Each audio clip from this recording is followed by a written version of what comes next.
Hello, everyone, music lovers and all.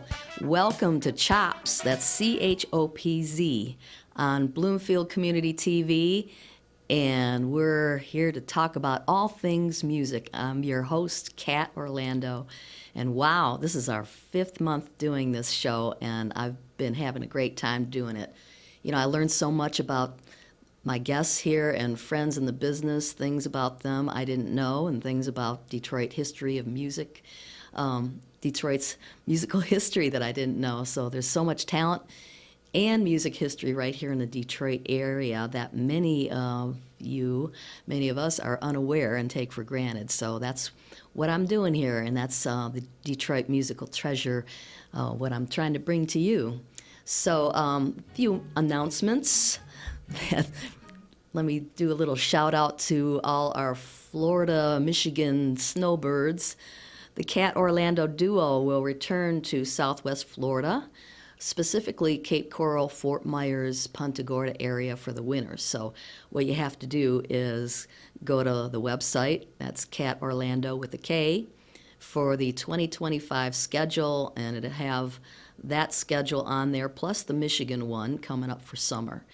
Also, my band, Kat Orlando Band, we just played at the place called the Crystal Bar in Westland this last Friday, and that was a great turnout. I want to thank everybody for coming out and showing up, and a lot of our people that live in that area. We don't see you on the west side or the northwest suburbs, so everybody turned out for that one. Also, look for the band and the duo in the summertime at places. Well, the band will be at places like Rogers Roost in Sterling Heights and B1 in Kego, among other places. So once again, all you have to do is keep after that website for all the shows at catorlando.com. Let's get on with the show. My guests today have a deep, rich background in Detroit music, and I'm thrilled to have them both on my show. One is Detroit jazz chanteuse and her musical partner, who is an accomplished guitarist, and they both perform Brazilian and Latin renditions of jazz classics with ease. So please welcome vocalist Sheila Landis and guitarist Rick Matle. And thank you both for joining today. Thank you, Kat. All right, so sorry I had to put up with the weather getting over here. Not bad. Here we are. So I'm sure many of you know this musical duo, but of people that may not know, maybe you can tell everybody who you are and what you do in your own words. Well, do we have about 6 hours? Right. 25 words or less, please. Oh, okay. The encapsulated version. Right. Well, Rick and I got together because at that time I was the leader of a wedding band. Oh, okay. And I was sorely in need of a good guitarist, and Rick came highly recommended, so I took a chance, and we started doing gigs together, and the rest is history. Wow. That is interesting. Everybody's got a different sort of beginning there. You know? Well, I had to fire a sax player, but... Oh. In and out. Poor sax players, you know. They get over it. You're right. They got over it. So I always like to go back to the beginning with artists, and so asking the question, what got you interested in music initially? And you can both answer. Let's have Rick go first. Okay. Well, I think was just always attracted to music. I had piano lessons when I was like 3rd grade or so. Oh, okay. That's young. Yeah. So I studied a little bit of piano maybe for a year or so, but then I didn't really do anything musically for a while. And then around junior high age, you know, friends were starting to play guitar, and I was like, guitar? It just seemed really exciting to play guitar. So I couldn't wait to finally get one and start practicing. Yeah. So, were you influenced a lot by the Beatles, like a lot of Sure, people? that was probably, I think the first group I really liked were the Monkees. Oh, okay, yeah. And then it was like the Beatles were next. Yeah, The Monkees. Well, they were huge, you know. I mean, I'm talking about when I was very young, you know. Sure. I was probably like, 8 or 9 years old, right, listening to the Monkees. And then by the time you're like closer to teenage, you're like, yeah, the Beatles. Yeah, right. And then, kind of some of those other British groups, Cream and The Who is one of my favorites too. Yeah. So that's definitely an influence.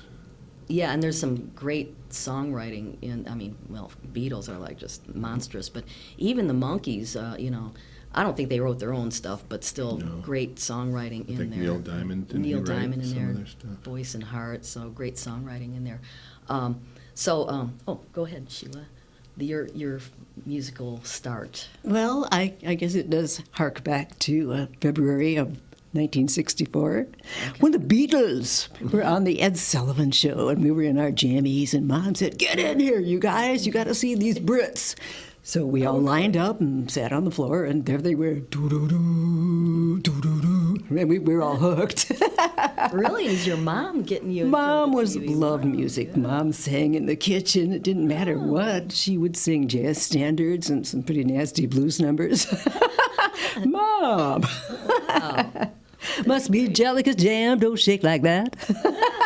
Mom, I never knew. See, you know, my cousins and I, we'd sit there over at my aunt's place to watch Ed Sullivan. I had to wait through, oh man, I got to wait through, you know, the guys doing The guys with the plates. the dishes, twirling the dishes, and Topo Gigio. And it's like, come on, get with the music, would you? So, but going to your first, can you remember your first gig? Well, actually, there was one where a friend, when I was in high school, I too played the guitar badly, but that was okay because I was my best friend was Cindy, and she and we used to sing Simon and Garfunkel. Oh, nice, okay. And I was always the alto part, and she sang the soprano, and I kind of fumbled away at the guitar, and we did a gig in my neighborhood, and we got paid, and I thought, this can work. Yeah, right. This'll do. But my first official gig was at the Pontchartrain Hotel. Oh, okay. In Detroit, and the group was called The Vineyard. This was 1974, and I just recently celebrated my 50th year in showbiz. Wow. Like anyone actually survives 50 years in showbiz. Right. And can still talk about it. I haven't been counting. You know, it's like, and look then- at the number or something. I don't know, but that's great. That's great. Oh, it was kind of exciting, but it really wasn't what I was looking for because I was hired as a background vocalist and forced to stand in the back of the stage, and the drummer had his big ass kit. I shouldn't have said that. Large kit in front. You'll have to edit that. We won't. I don't think they'll beep you out here for that. Oh, okay, fine. I'll stick with it. Right. He had his kit in the front of the stage, and all the rest of the musicians were like cringing in the back. You know, it was pretty obvious who wanted to be considered the ringleader. So right. I got very tired of that very quickly because I knew I had talent and I wanted to present it, and I wanted to stand out front and sing. Okay. Not cringe in the back. And at this point, are you a teenager or? I was 21. Oh, yeah, early 20s. Okay. Yeah. And I do hear a lot of Ella Fitzgerald in your phrasing. Is that somebody that you are, would you say you're influenced by? You know, oddly enough, actually not. People kept telling me this, and I knew of Ella and her wonderful reputation and the duets that she did with Louis Armstrong, but actually I was more into something that had a little sway to it, like, if you see me walking down the street and I start to cry. I mean, I just liked something that had a little sass to it, you know? Right. I mean, Ella was fantastic, and we do shows where we do pay tribute to Ella. We call it. Okay, maybe that's where I'm. Right, Okay. and we have one scheduled for next May. It's a long time, but when you work with the library system, they book far in advance, and so which was really kind of unusual because I was actually pushing a 60s show, 1960s and 70s pop hits, and we just recently did a show, Rick and I, and a fantastic drummer, Karen Tomalis, and a Flint bassist named Nick Calandro, and we did this show in Farmington Hills, and I was really kind of pumping up that show to this library activities director, and he said, you know, let's do Ella. Yeah. You never know what might catch their fancy. Right. So. I find that it's easy. Other people have different ideas of what influenced, you know, or you sound like so-and-so, and Right. you think, well, I don't know where you got that, but... Well, Kat, I couldn't decide whether I wanted to be Eric Burdon, because he was a bad boy and a Brit, and it's like, you know, I wanted to, like, kind of kick it out like Eric Burdon, or Diana Ross, because her the movie Lady Sings the Blues, 1972, Barry Gordy production, Yes. doing Billie Holiday, and I fell in love with that music, and that's how I kind of edged into jazz, was through that. So, Rick, going back to your, say, first gig, do you recall? I think probably when I was in high school, we had a band, my first good band that I was in, and we actually did mostly original music. And we played a dance at the school, and we got paid. So that was the first paid job. Excellent. Doing your own stuff, too. So that's a... Was that the Reptiles? The Reptiles. The Reptiles. Oh, what high school was that? It was Bloomfield Hills Losser. Really? You hear that, everybody? Hear that? Alma mater right here. You know? Hometown boy. Excellent. You ever get any of the big bands playing at your school? Like the Rationals played at our school. I mean, that was a big band to me back then. You know. Oh, yeah. Rationals playing at the school, or go to see Bob Seger over at Notre Dame High School and all that. And anybody play, you know, that at that level, you know? No, come I to the high remember, school, you remember? something they did. They had Fine Arts Week, I believe they called it. So the whole week was like they were bringing in people from college. Oh, okay. And talking about the arts and having concerts and things. Yeah. And I just wonder if they still even do that. Yeah. Something like right, that. Right. Yeah. Who knows what they're... But that was kind of a neat thing they did there. Yeah.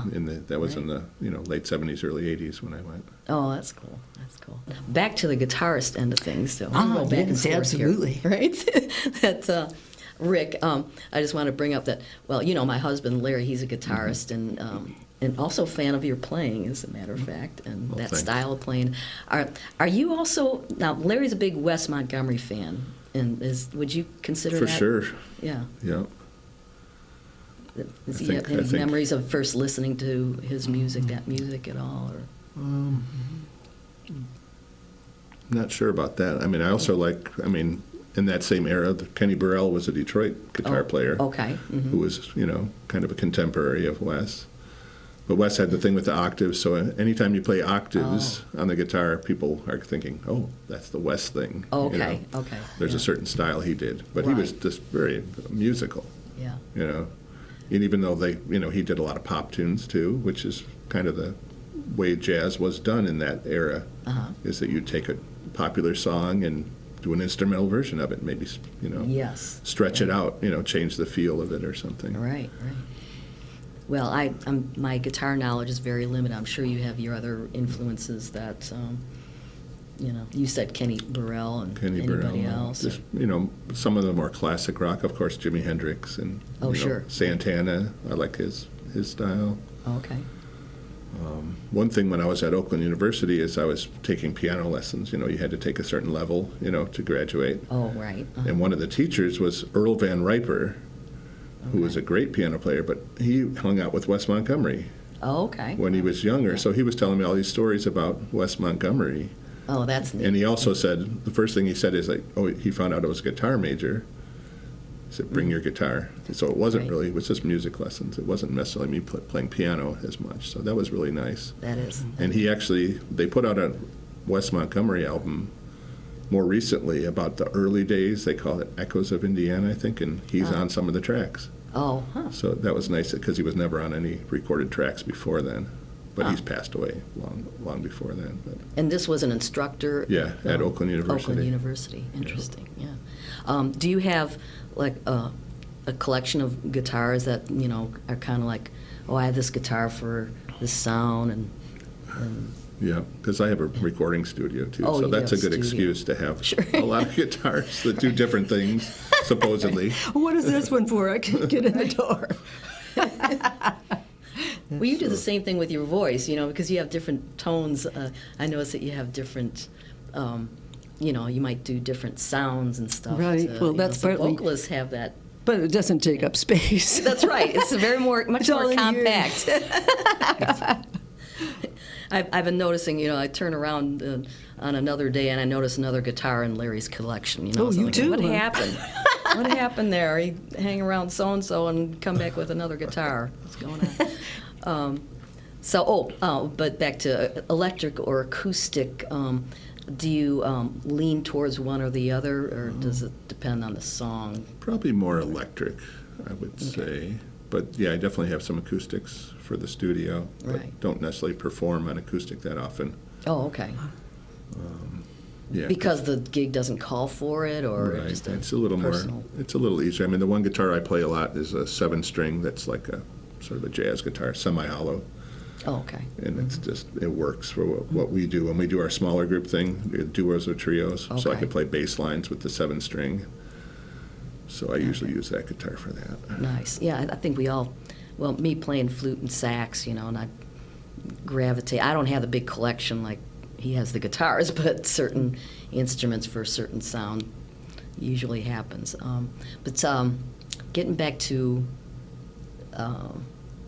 your vocal style, and If you can call it that. Yeah. What about Pat Metheny? Rick really likes Pat Metheny. oh, well, let's back up to because I was going to ask about that. Yeah, Pat Metheny and that Yes. that Picasso, that giant thing that the luthier created. I looked that up. Did you see that? Okay. Like, I read All right, through what the she's whole- talking about, everybody, is that the fact that I mentioned that our friend is Brian Gallup, who's a luthier out of Big Rapids. Okay. And we met Linda Manzer. And Linda Manzer designed Pat Metheny's guitars. Mm. So I would tag along to some of Brian Gallup's kind of like seminar events where they're talking to luthiers and guitar repair people and guitar technicians, and I'm like, I know nothing about guitars, but I sat in on some of these sessions where they were talking, and she was one of the speakers. Wow. And you're right, she's got this guitar that's got these necks coming out in all different direction, and it is called the Picasso, right? You know, and yeah, just really unusual. I was like, okay, well, first of all, how does anybody play that? You know, I think she demonstrated it. It sounds like you almost like play it like a harp or something. Yeah, it could be. I can't recall that part of it, but Have I you do seen remember. one or seen it I think I demonstrated? saw him play that once. Huh? Did you really? Wow. Yeah. She did. I did get involved in this part of the seminar where they had the students or the people attending this event, the guitarists and the techs, design a guitar. So it's like, here's this weird-looking guitar. Now you design this guitar and tell everybody how you build it or something like that. Fascinating, And I'm like, okay, well, really. I can draw. I'll draw this and I'll hand it over to Larry and he can, you know, do the presentation part of it. And that's what we did. Interesting. It was really kind of Wow. cool. But so, you didn't want to. I wanted to talk about your bird Oh, sounds. the and bird stuff. sounds. She's like, why do you want to talk about that? Well, No, I think it's interesting to. I have to blame this all on my Okay. family members Okay. because we all made sounds. We imitated everybody we saw on television. I mean, just everyone in the family. It's like would imitate each other. I mean, Oh, it was okay. just kind of the environment that we lived in. We were all kind of wacky kids, including my brother. So, especially anybody who had a British accent, you know what, mate? Oh, okay. Anyone British was. So, especially, what can I say? Well, about the bird sounds. Do you remember Flora Purim? Yes. Brazilian. Yes. Okay. She made bird sounds. I got into incorporating bird sounds like or stuff like that. Just any other sounds or imitating like instruments, like right. some people say, well, Right. was that a trombone? No, that was me. Yeah. Well, that takes a lot of dexterity to do things like that, and scat singing, for instance, and Well, I can say that probably the Ella thing, well, people heard me scatting, so therefore they instantaneously thought of Ella, but that really isn't how I came to it. I listened to tenor sax players like Dexter Gordon, Oh, okay. Houston person. When those guys play, it's just like hearing somebody sing. It's like, oh, yeah. And that's how I learned too, because my teacher was like, if you can sing it, you can play it. Yes. And he would be doing all this stuff like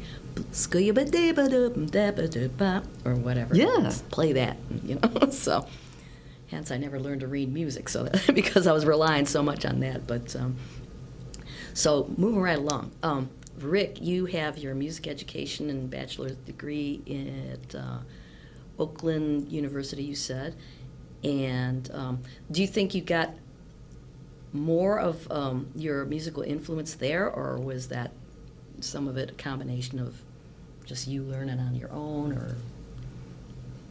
As far as influence, maybe not, but just, Okay. technical skills, Right. because you're going to school and you're spending all day Yeah. practicing, doing whatever, ensembles or the big band. Then you Right. go home and practice for 3 or 4 hours because you have Yeah. stuff to work on. Yeah. So when you do that for a semester, then you do another semester, you do that for years, Yeah. it makes a difference. That's how your you learn, I think. Foundation. Right. Right. And Excellent. I think, if you go to the East Coast, people who go to Berkeley and schools like that, they're just obsessed with practicing. Well, yeah, and you have to be. And they Yeah. spend, Yeah. there's people, I Right. remember hanging out there, a friend of mine was going there. These people, they would wait for the drum room. You had to sign up to practice, because these people were living in dorms or whatever. So Yeah. they would do it, all night, 3 a.m. Oh, I got an hour in the drum room to practice, They were very serious about it. So that was good that I saw that. Excellent. And I brought that back because, maybe there wasn't as much of a, urgency in the way that people were studying in this area as opposed to somewhere Oh, like really? New You York. saw or- a difference? Different a ethic. little bit, yeah. Oh, work Just like ethic. people practicing that much, really Sure. being that motivated to get better. Yeah, absolutely. That's really important. I'm going to ask maybe one, maybe two questions, and then maybe Okay. pull out the guitar and Excellent. you guys do a Yes. song. So you are Detroit Music Award recipients. Yes, we are. Yeah. How many do you have? Well, maybe I should read this so I don't. Detroit Music Awards recipient, outstanding jazz vocalist. There you go. 1991, 1994, 1997, 1999, 2001, 2002, and 2003. Outstanding Excellent. traditional jazz vocal group, 1999, with Rick. Outstanding jazz composer, 1999 award with guitarist Rick Matle. And at that time, we also had a drummer percussionist named Dennis Sheridan. Oh, okay. And let's see, I think that answers the question. So a total of 9. Oh, okay. 9 Yeah. awards. And much deserved, It's hard work. It is. It is. It's- So it's it's very great. You get that recognition back from the city. It's and- well, your peers. It's very, Right. very competitive, and just Yes. not to be noticed is to be forgotten. So Right, you right. got to stay out there and push. And that's what I'm hoping this show accomplishes along the way, to get the word out to people that, remind people that already know, and get the word out for people that don't know, and keep the local music out front, and remind people of the Detroit history. So I want to wrap this up, and we're going to come back in a couple minutes and play a tune. Excellent. Sheila Landis and Rick Matle. We'll be right back.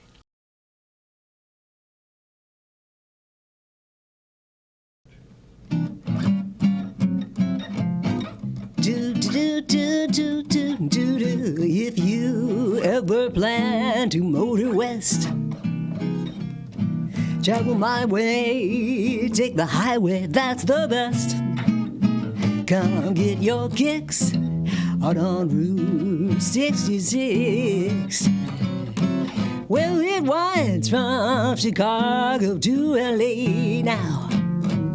Much more than 2,000 miles all the way now.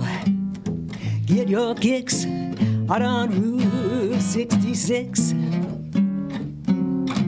You go through St. Louis, Joplin, Missouri, Oklahoma City, looking mighty pretty. You'll see Amarillo, Gallup, New Mexico, Flagstaff, Arizona. Don't forget Winona and Kingman, Barstow, San Bernardino.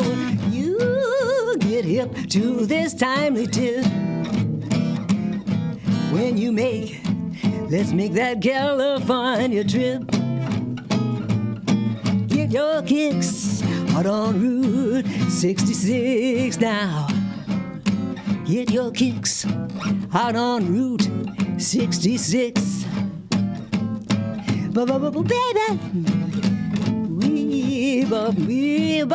Baby, get your kicks. Learn how to drive, don't give me no jive. Get your kicks out on Route 66. your kicks out on Route 66. Oh, yeah. Woo! All right, everybody. That was Sheila Landis and Rick Matle. Thank you both for coming on the show. Really Our pleasure, appreciate it. Kat. Thank you. Thank you. Thanks. See you later, everybody.